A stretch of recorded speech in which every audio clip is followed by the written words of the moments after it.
시청자 여러분 안녕하십니까? 안녕하세요. 석범 원장님 나오셨습니다. 안녕하세요. 예, 안녕하세요 원장님. 어제 이어서 이야기를 좀 나누자면요. 네.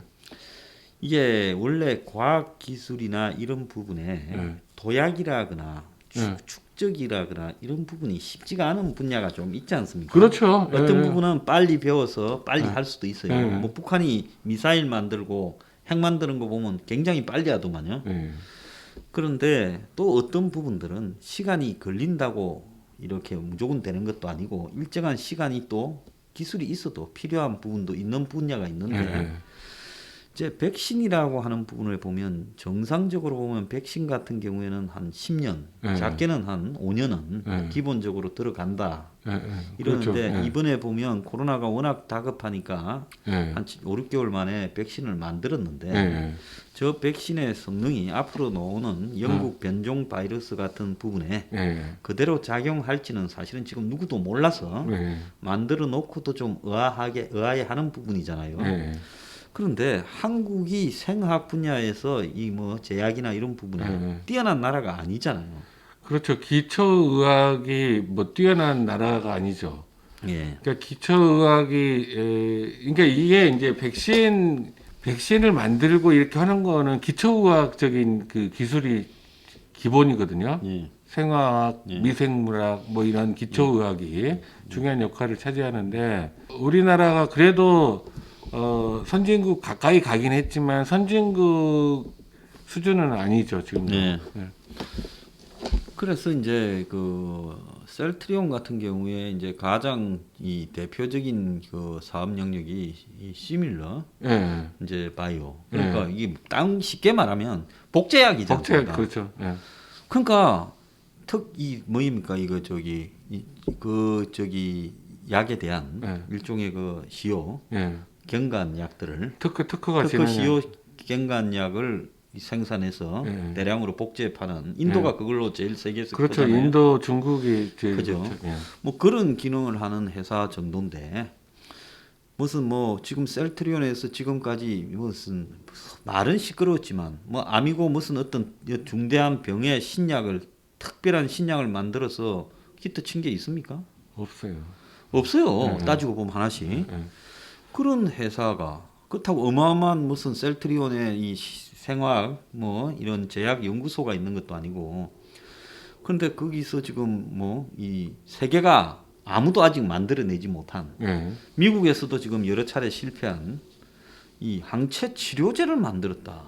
이렇게 지금 주장하는 것도 이것도 지금 항체 치료제는 만들었을 수 있어요. 근데 왜냐하면 미국에서 이미 다른 나라에서 항체 치료제 성공했다고 하는 나라들이 몇 군데 있어요. 벌써. 뭐 주장인데 예, 뭐 예. 중국 백신이나 러시아 백신 비슷한 거 아닌가라는 예. 그런 의문성이 있죠. 그러니까 그 트럼프 대통령이 맞았던 리제네론인데 리제네론 같은데 예. 약 이름을 정확하게 기억 예. 못해서 근데 리제네론 같은데 그게 항체 치료제입니다. 예.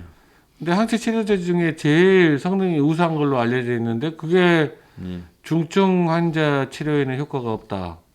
그렇게 나오거든요. 예, 리제네론은 맞네요. 네. 그래서 그것도 그 중증 환자 치료에는 성과가 없다. 네. 그래서 이거에 근거해서 그 셀트리온의 항체 치료제를 중증 환자 효과가 없을 걸로 예상을 전문가들이 하고 있는 거예요. 예. 좀 어이가 좀 없어요. 예. 근데 그거를 뭐 이렇게 그러니까 어떻게 무증상 환자, 경증 환자 이런 환자들을 이렇게 경증 환자 전체한테 중증 환자로 넘어가지 않게 한다는 효과가 있다라면서 그거를 다 맞추려고 하는지 예. 주사 가격도 엄청 비싼데 예. 저는 지금 현재 그리고 더더구나 3상을 안 했는데 이거를 식약청에서 만약에 긴급 사용 승인을 하면 실제로는 긴급 사용 승인을 하려면 중증 환자한테 효과가 있어야지 긴급 사용 승인을 할 만한 설득력이 있어요. 예. 이상만 맞췄더라도. 예.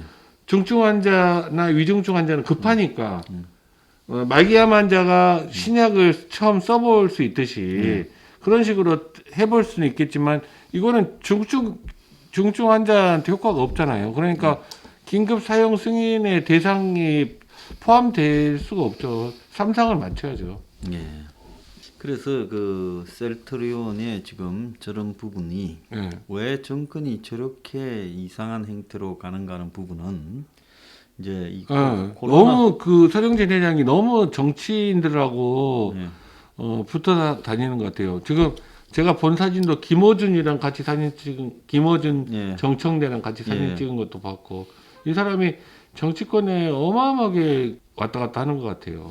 자, 저런 식으로 가게 되면 나중에 이제 자기 발등을 자기가 찍는 게 돼요. 네, 그렇죠. 자, 그래서 뭐 절대로 전 국민 무슨 검사를 통한 강제 항체 치료제 투여 그거는 말이 안 되는 얘기예요. 말이 안 되는 의학적으로도 말이 안 예, 돼요. 그러다가는 아마 지금 감당 못할 일이 벌어질 네. 거다 이렇게 지금 경고를 합니다. 예. 의대 4학년생들의 지금 예. 저 국시 예. 거부한 부분에 대해서 2월달에 뭐 지금 빠르면 1월달. 예, 2월달 지금 그 다급해져서 예, 정권이 빠르면 1월달에부터 두 달간 실기 시험을 예. 본다는 말이 있어요. 자, 그런데 참 학생들 지금 이 마음의 상처나 예. 고생이 보통이 아닐 거라고 보여요. 그렇죠. 예. 근데 이제 조국 딸은 시험 치러 들어갔거든요. 남들 시험 합격했어요. 예, 합격도 당연히 예, 했겠죠. 실기 시험. 예. 그런데 이제 87%가 뭐 거의 90%가 거부했지 않습니까? 네. 거기에 이제 치러 들어가가 합격했는데 어제 이제 정경심이 예. 그 구속되고 4년 선고 받는 예. 그런 지금 일이 나왔어요. 예. 이제 국시 합격하고 2월달에 졸업하면 의사 될 건데 예. 그런데 지금 법정이 입학에 사용되어진 모든 서류가 다 가짜다. 예. 7가지 종류가 예. 다 위조됐고 위조다라고 잘못됐- 했으면 예. 그러면 이 조민이가 예. 딸 조민이가 부산대 의전원에 들어가는데 넣은 서류도 다 지금 그렇죠. 가짜라는 거 아니겠습니까? 예. 그러면 입학이 취소돼야 되고 예. 입학이 취소되면 당연히 의사 자격도 지금 취소돼야 되는 거 아닙니까? 아, 그렇죠. 근데 지금 현재 제가 그 납득할 수 없는 거는 예. 그 정유라 씨 때는 수사 들어가기 전에 난리가 나가지고 입학 취소가 됐잖아요. 예, 예. 그럼요. 그러니까- 그 전에 난리가 나가 다 취소를 했죠. 무슨 3심까지 판결을 받습니까? 예. 1심 판결 나기도 전에 예. 했고 예. 지금 이 실제로는 조민 같은 경우는 기소 대상이잖아요. 왜냐하면 권리 행사를 했잖아요. 네. 그 가짜 서류를 의전원에 냈잖아요. 예. 그거는 실제로 조민이 직접 낸 거잖아요. 그러면 조민도 기소 대상이거든요. 예. 조민 아직 기소 안 됐잖아요, 지금. 예. 안 됐죠. 그러니까 이런 부분들이 저는 그 굉장히 불합리하다고 생각을 해요. 만약에 지금 법적으로는 이게 조민이 의사고시 필기 시험을 보고 합격하고 그다음에 부산대 의전원을 졸업을 하게 되면 나중에 이제 대법원에서 확정 판결이 날 다음에도 이거를 의사면허를 취소할 수 있는지 없는지 그거는 선례가 없기 때문에 어떻게 될지 모른다는 거예요. 그리고 또 한 가지 문제는 뭐냐면 갑자기 이제 의사면허가 취소가 된다고 합시다. 이 사람이 인턴하다가 레이던트까지 하고 그 동안에 환자를 계속 봤을 거 아니에요? 뭐 그 치료를 받은 환자들은 나중에 결국 보면 무면허 의사한테 진료를 받은 격이 되는 거잖아요. 그렇죠.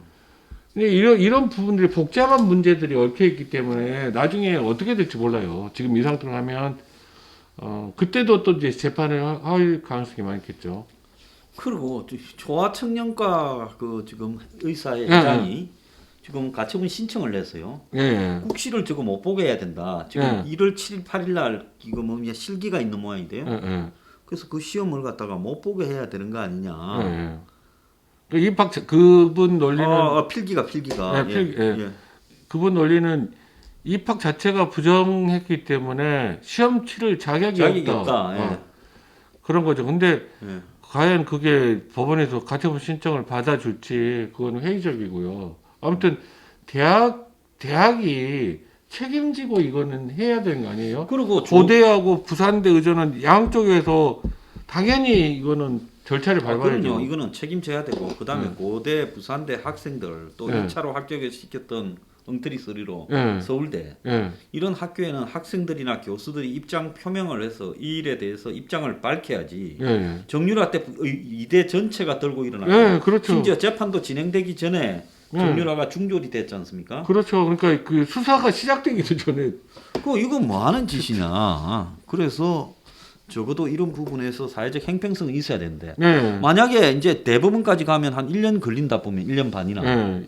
조민은 의사가 돼가지고 의료 활동을 하고 있을 거 아닙니까? 예. 그러면 입학 자격조차도 가짜 서류로 들어간 애가 예. 의사가 되어서 의료 행위를 하고 있다면 이게 말이 되는 겁니까? 이거는 말이 안 되는 거죠. 전체적인 그 정유라하고 형평성도 그렇고 실제로 어떻게든 부정 입학을 해도 졸업만 하면 끝이라는 건가요? 네.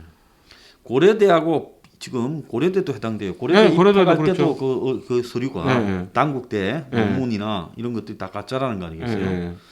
그렇다면 이 부분과 관련해서 의사 자격이 안 되는 사람이 의료 행위를 하면 이거는 이 다른 부분하고 굉장히 다른 거잖아요. 그렇죠. 그냥 뭐 서류를 만지거나 이런 부분에서 하고 이게 의사를 하고 있다라는 거하고는 차원이 다른 문제인데 예.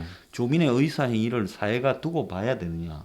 이건 긴급하게 의사가 되지 못하도록 제동을 걸어야 되는 거 아니에요? 예. 그렇죠. 근데 부산대 총장이라는 거는 차정인이 제 잘 알아요. 그 네. 변호사다가 뭐 법대 교수 뭐 부산대 그래요? 들어갔다가 예. 문갈이 저 다음에 노무현이 뭐 하고 가까운 사람이에요. 옛날에 창원에서 출마도 했건. 예. 그러니까 부산대 법대 교수로 들어갔다가 총장이 됐거든요. 그러니까 어떻게 대법원 판결이 나올 때까지 기다린다는 거는 이거는 진짜로 황당한 일이에요. 그러면 이제 의사 인턴 에이전트 수련하는 과정에서 그 대법원 3심 결정이 나면 그때 취소를 한 다음에 의사면허 취소는 또 별개 건이라서 또 그것도 재판을 하는데 또 몇 년 걸릴 수 있어요. 참 기가 찬 이야기입니다. 예. 자 이번에 그 임시선별검사소에서 예. 지금 뭐 한 열흘간 했는데 예. 23일까지 한 700명 넘게 나왔다. 예. 그래서 뭐 자기들 흔히 말하는 0.2%대 숫자다 뭐 이렇게 이야기를 해요. 저는 좀 다르게 생각해요. 예. 어떤 부분을 다르게 생각하냐면 임시 선별 진료소에 가는 사람들은 그 추위에 떨면서도 받을 수 있는 젊고 건강한 사람들이에요. 네.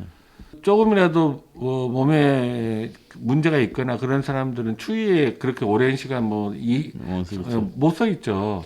그런 사람들 빼놓고 온 거니까 또 생각을 달리 해봐야 되는 그 다음에 또 하나의 문제는 걸렸을 거라고 생각하는 사람들 중에 예. 다수는 내가 걸린 부분을 확인하게 되면 회사나 직장이나 여러 가지의 문제가 생길 거니까 대체로 잘 안 가고 검사를 안 하죠. 내가 혹시나 걸렸을까 안 걸렸을 거다. 예. 그러지만 내 마음의 안심을 위해서 한번 받아보자 이런 사람들이 많이 이렇게 갔을 그렇죠. 거라고 보거든요. 예. 그래서 그럼 다른 나라에 뭐 그거는 뭐냐? 다른 나라에는 그야말로 따뜻할 때부터 그냥 처음부터 드라이브 스루나 온갖 편리한 방법으로 원하는 사람 누구에게나 무료로 해주는 부분이 일상화되어 있다 보니까 걸리든 걸리지 않은 사람이든 가서 받았지만 한국처럼 지금까지 이 진단 키트를 정부가 통제해서 검사를 안 해주려고 애를 썼다라는 거는 제가 뭐 여러 차례 폭로하고 공개했지 그렇죠. 않습니까? 자 이랬는데 갑자기 이제 논리적으로 코너에 몰렸어요. 확 번지면서. 그러니까 이렇게 많이 1000명대가 유지되는 부분에 검사 숫자가 늘어나서 좀 그렇다라는 물타기도 좀 하고 다른 한편으로는 가장 추울 때 이 제일 춥잖아요. 12월 14일부터 1월 3일까지가 제일 춥지요. 춥죠. 제일 추울 때 야외에 드라이브 스루는 문가리가 언급했는데 하나도 안 보여 전국에. 제일 추울 때 야외에 줄 서라고 황량한 데다가 벌판에다가 이거 만들어 놓고 받으러 와. 누구나 다 홍보도 안 이렇게. 하고. 그리고 위치가 장소가 어디 있는지 하나 하면 10개를 알리는 친구들이 홍보도 안 해요. 자 이러면서 이걸 가지고 이제 아니 원하는 사람 우리가 다 하게 해줬는데 너네들이 뭐 별로 안 하지 않았냐 해봤자 정부가 추정하던 0.2, 0.3% 아니더라. 예. 자 그러면서 이제 떼우고 넘어가려고 이걸 전략적으로 하고 있다고 보거든요. 예. 그래서 이게 정말로 좀 제가 심각한 게 왜 그게 1월 3일까지입니까? 첫째. 아 계속 해야죠. 그거 전국으로 확대해야죠. 예. 서울만이 아니라. 예, 수도권뿐만 아니라 처음 전국으로 확대해야 되고 예. 그 다음에 두 번째로는 1월 3일까지가 아니라 계속 해야 되고 무기한 해야죠. 그래서 700 몇 명을 지금 찾았다고 그러는데 임시 선별진료소에서 그걸 검사를 안 했다면 700 몇 명 못 찾았을 거 아닙니까? 그러면 그 사람들이 돌아다니면서 분명히 다시 감염원으로 작동을 했을 텐데 최소한 자기가 확진자라는 걸 알게 되고 그렇게 되면 전파되는 확률이 줄어들잖아요. 예, 그래서 미리 검사해서 확인을 시켜줘야죠. 그래서 그러니까. 이걸 지속적이고 집요하게 해야 되는데 네. 그런데 이거와 기존에 하는 검사를 포함해서 하루에 5만 개대를 벗어나지 못해요. 네. 이것도 내 이해가 안 가. 11만 개를 검사할 능량이 있다면서 왜 임시 선별 진료소를 150개를 한다다가 네. 첫날에는 뭐 그 절반도 안 했어요. 네. 그리고 지난 일요일 날에는 아예 안 하는데도 몇 군데 있더라고. 네.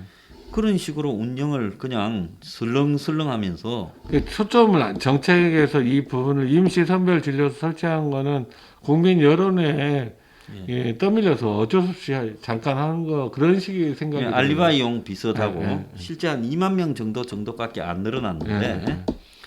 그래서 이걸 갖다가 마지 못해서 적당히 해놓고 나중에 면피용으로 쓰려는 거 아니냐라는 생각밖에 안 드는 것 같아요. 예.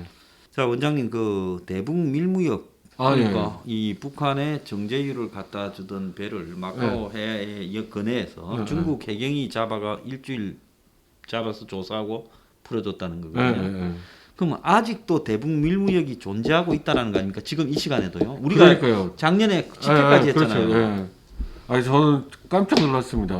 어떻게 지금 이런 일을 계속 지속적으로 해왔는지. 그러니까 쉬지 않고 해왔다는 거잖아요. 쉬지 않고 해왔다는 거죠. 야 정말. 그래서 제가 생각할 때는 이 대북 밀무역으로 그 개경, 경찰, 검찰까지 다 동원되고 또 뭐 경찰은 빠지라 했다는 말도 그렇죠. 있고 그렇지 않습니까? 그런데 뭐 옛날에 그 여자 사장이 구속된, 빠지겠죠. 자기가 진실을 밝히겠다니까 구속시켜버리고 이런 일까지 벌어지고 흐지부지했는데 자 이제 안 하는 줄 알았는데 이제 미국도 좀 떠들고 시끄러워지니까 아직까지도 대북 밀무역을 해오고 중국은 한국과 더불어서 북한의 대북 밀무역을 하는 두 개의 나라잖아요.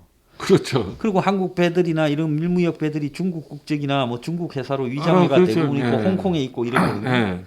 그러니까 중국이 뻔히 알던 것 중에 하나를 잡아다가 데려가서 조사하고 싹 조사해놓고 풀어줬단 말이에요. 그럼 앞으로 이제 미국의 바이든 행정부는 북한에 앞으로 이 비핵화를 이끌기 위해서는 강력한 제재를 한다. 그래서 최근까지 북한의 구멍 역할을 하고 뒷배경 역할을 한 중국을 세컨더리 보이콧을 중국 기업이나 회사 주요 공직자들을 걸겠다. 이렇게 나오고 있는데 이 마당에 중국이 한국을 딱 정거를 잡아가 앞으로 이제 미국이 세컨더리 보이콧하겠다면 잡아라 이 한국 회사가 했는데 이건 안 하나. 방패막이가 된 거네요. 네, 이제 그러려고 한 거라고밖에 볼 수 없는 거죠. 자, 그렇죠. 이거 좀 골 때리는 일 아닙니까?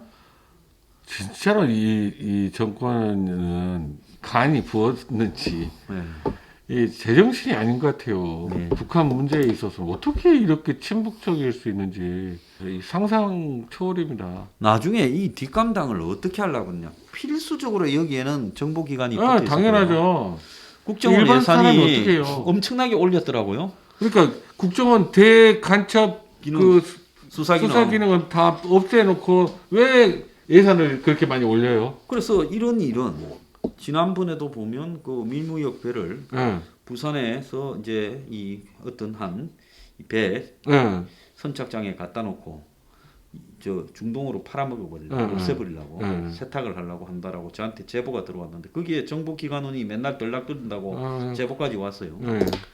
그래서 지금 이런 일에 정보기관이 개입되고 그 속에서 공작적으로 위장회사를 만들고 거기에 이제 앞잡이들을 세워가지고 대북 밀무역을 하게 하면 이거는 그야말로 반역행위지 않습니까? 국가적 그렇죠. 간첩행위잖아요. 간첩행위.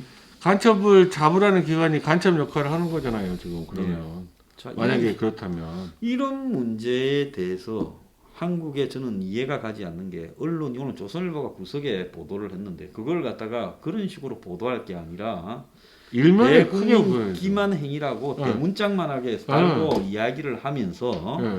이렇게 하는 실체 그 L이라는 배의 네. 유조선의 이 주인 네. 예? 선주는 누구고 그 누가 그런 거를 하는지에 대해서 다 취재도 들어가고 밝히고 해야 될 거 아니에요. 근데 지금까지 대북물무역이 언론 보도에서 거의 안 나왔잖아요. 아, 그랬죠. 예, 예. 미국의 VOA나 조금 예, 보도하고 예. 그래서 이 대북밀무역이 존재는 하는데 보도도 되지 않고 누구든 그걸 캐려고 하지 않는 예. 희한한 한국 사회에 다 아는 비밀이 돼 있다는 예, 거예요. 예. 어떻게 민주국가가 이럴 수가 있어요? 지금 현재 그 문정권 하는 거 보면 민주국가가 아니잖아요. 지금 예. 이미 독재국가, 뭐 전체주의 국가, 뭐 그런 식으로 가고 있고 국민의 표현의 자유라든지 이런 부분들의 제한도 엄청나게 하고 있고. 이걸 아직 하고 있다면 예. 지금까지 계속 했을 거 아니에요. 나 그래서 놀란 거예요. 어떻게 그때 문제가 2017, 됐으면 2018년 이후에 지금 2016년, 문제가 됐으면 그만뒀어야 됐을 거로 생각했는데 이번에 걸린 거 보면 계속 해왔다는 이야기죠. 계속 해왔다는 거예요. 예. 그래서 오죽하면 중국이 실황을 꿰뚫고 있다가 이번에 잡아가지고 네. 여차하면 이게 한국 정부가 관련된 거다. 예. 이마들부터 그럼 세컨들이 보이콧해라고 하면 어떻게 감당을 할 거예요? 그렇죠. 예. 기가 찬 일이라고 보고 있습니다. 지금 그렇지 않아도 여러 가지로 우리나라 지금 현재 경제가 힘든데 네. 진짜 큰일 났습니다. 네. 원장님 저기 마지막으로 크리스마스인데 네. 시청자분들한테 좋은 이야기 좀 해주십시오. 아, 금년 크리스마스는 예년보다 훨씬 더 크리스마스 같지 않은 해 같습니다. 근데 뭐 네. 제일 중요한 거는 가족인 것 같아요. 그 명절 때 실제로 이 크리스마스도 명절에 속하니까 명절 때 가족들과 많은 사랑, 많은 이해, 또 많은 이야기 나누시고 좋은 연휴 보내시기 바랍니다. 예, 자 연말 연시 크리스마스 시즌이 네. 세계적으로 코로나로 인해 네. 공세 차단되고 언택트 사람을 접촉하지 못하고 또 모든 이 즐길 수 있는 수단들이 다 차단되는 네. 시대에 살아가고 있습니다. 자 고난의 시대를 잘 극복하시기를 네. 기원합니다. 자 네. 마치겠습니다. 감사합니다.